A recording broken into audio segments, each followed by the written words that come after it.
जिसके लिए शास्त्र में गायन आता है कि जब ऋषि मुनि यज्ञ करते थे तो असुर लोग हड्डी डालते थे, मांस डालते थे और यज्ञ को अशुद्ध कर देते थे। इसीलिए दिखाते हैं कि जब श्री राम और श्री लक्ष्मण की जब पढ़ाई कंप्लीट हुई तो पढ़ाई कंप्लीट होने के बाद रामायण के अंदर आता है कि वो जैसे ही घर में आए तो उसी समय विश्वामित्र जी आए और विश्वामित्र जी आकर के दशरथ को कहा कि राम लक्ष्मण को आप हमें दो, कि जो ऋषि मुनि यज्ञ कर रहे हैं उन ऋषि मुनियों के यज्ञ की रक्षा करने के लिए, क्योंकि असुर आकर के उसमें हड्डियां डालते हैं या यज्ञ को अशुद्ध कर देते हैं, तो राम लक्ष्मण को हमें चाहिए। तो दशरथ पहले तो मना करता है कि नहीं, छोटे छोटे बच्चे हैं ये, तो अभी ये क्या रक्षा करेंगे, कैसे असुरों का सामना करेंगे।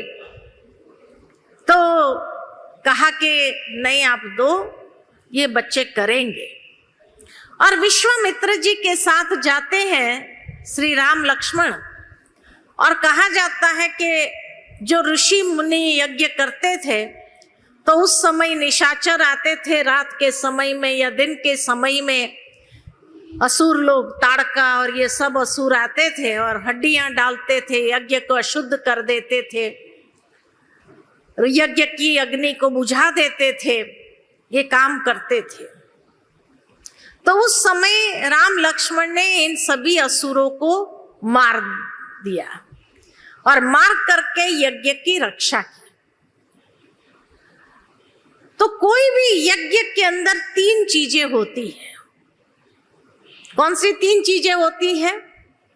एक तो यज्ञ कुंड होता है, दूसरा उसमें अग्नि होती है और तीसरा उसमें सामग्री जो स्वाहा करने की होती है। ये तीन चीजें जरूरी है। तो बाबा ने इतना बड़ा बेहद का यज्ञ रचा, इस यज्ञ की अग्नि कौन सी है? तो अग्नि है योगाग्नि। योगाग्नि को प्रज्वलित किया है और योगाग्नि प्रज्वलित करके उसमें जो सामग्री स्वाहा करनी है सभी ब्राह्मणों को, वो कौन सी है? तो दुनिया में दिखाते हैं जौ, तिल और घी को स्वाहा करते हैं, लेकिन वास्तव में बाबा ने उसका आध्यात्मिक रहस्य बताया। जौ लंबा होता है, ये तन का प्रतीक है, तिल सूक्ष्म होता है, मन का प्रतीक है, और घी लिक्विड होता है, धन का प्रतीक है। तो हम सभी ब्राह्मणों ने योगाग्नि को प्रज्वलित किया। अभी भट्ठी किया तो क्या किया? योग अग्नि को प्रज्वलित किया और प्रज्वलित करके उसमें तीन चीजों को स्वाहा किया। कौन सी तीन चीजों को स्वाहा किया? तन, मन और धन।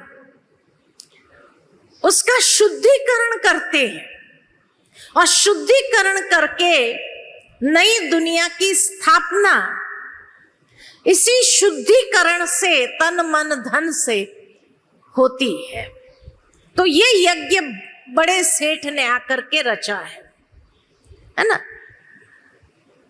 एक बार की बात याद आती है कि मधुबन में बाबा जब आए थे गुलजार दादी के तन में, तो उस समय बाबा ने खास जाने से पहले सिक्योरिटी वाले को बुलाया था, जो सिक्योरिटी की ड्यूटी पर थे, उनको बुलाया था। फिर बाबा ने उनसे पूछा, आप सिक्योरिटी कर रहे हैं, बाबा के यज्ञ की संभाल कर रहे हैं, रक्षक बन करके रक्षा कर रहे हैं? तो सभी जो सिक्योरिटी वाले थे वो बाबा से दृष्टि लेते रहे कि बाबा क्या वरदान देते हैं।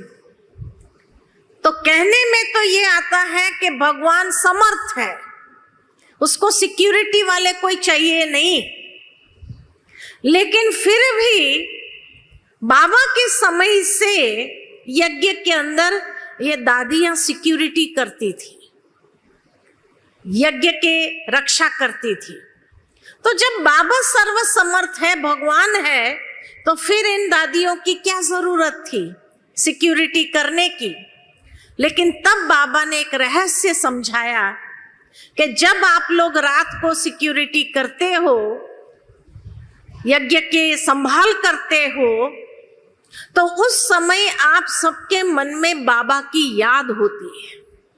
सिक्योरिटी करने वाले रात को क्या करते हैं? वो सोचते हैं बाबा को याद करने का टाइम बहुत अच्छा मिला है, दिन में इतना याद नहीं कर सकते, रात में याद कर सकते हैं। तो बाबा को याद करके सिक्योरिटी करते हैं। तो बाबा कहे वास्तव में वो याद जो कर रहे हैं ना, ये योगाग्नि को बुझने नहीं देते हैं। अगर सारे सो गए तो योगाग्नि बुझ जाएगी। तो रात को जो सिक्योरिटी वाले बैठकर बाबा को याद करते हुए, दिन में तो सब भट्टी करते हैं, सब योग करते हैं, तो योगाग्नि प्रज्वलित होती है, लेकिन अग्नि बुझनी नहीं चाहिए।